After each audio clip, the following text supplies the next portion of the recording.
Today I'm going to talk about an inquiry into the nature and causes of the Wealth of Nations by Adam Smith, published in 1776. Quite a while ago, nevertheless a very important and influential book.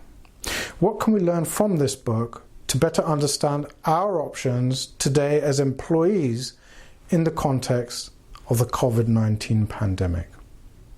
Well, one of the key concepts discussed by Smith in The Wealth of Nations is that of the division of labour or specialisation.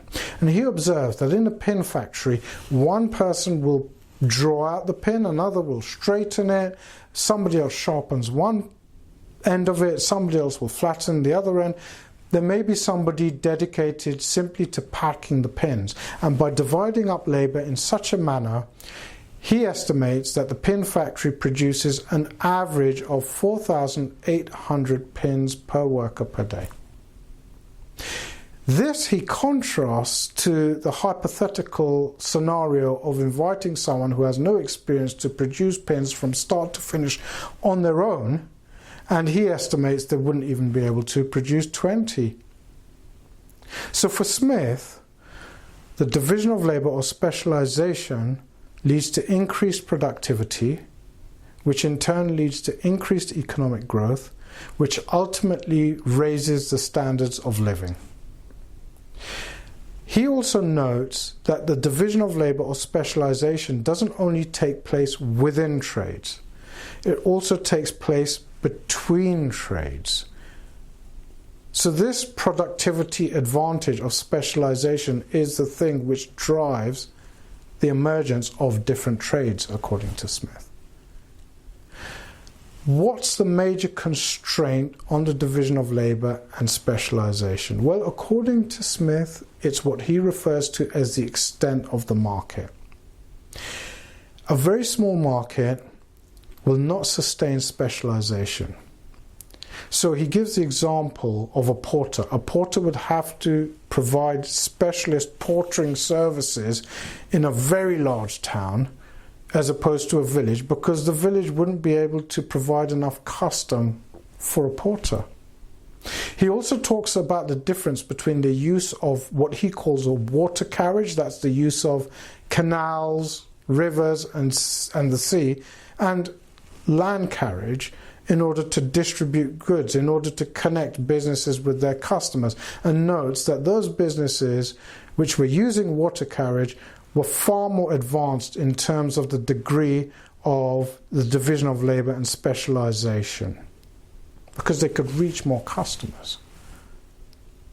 So what can we learn from this very brief discussion that's relevant for today? Well, a new type of carriage has emerged in recent years. That is what I'll call the online or the digital carriage, which connects businesses with customers, the same way a water carriage or a road carriage does. Thinking along these lines, the pandemic has drawn a sharp distinction, first, between essential businesses such as supermarkets and non-essentials such as cinemas, and second, between those businesses which use an online carriageway, or let's call it the online model, and those businesses which don't use the online model, they use the physical model. They require the physical presence of their customers either to make a sale in the first place or in order to use the product or services. So examples of that would be hotels, restaurants, travel, and so on. So we can actually represent 4 different types of businesses that might be relevant when we're thinking about our options as employees. So the first one we could say would be an essential business with an online model. Second one, an essential business with a physical model. A non-essential business with an online model, and a non-essential business with a physical model. Now, because during the lockdown, people's physical movement was restricted, these businesses have been hit very hard. And that has had major implications in terms of job security for their employees. These businesses, on the other hand, it would appear have been okay. So an essential business with an online model, an example of that would be a supermarket which has got online ordering and a delivery service. An essential business with a physical model would be your local convenience store.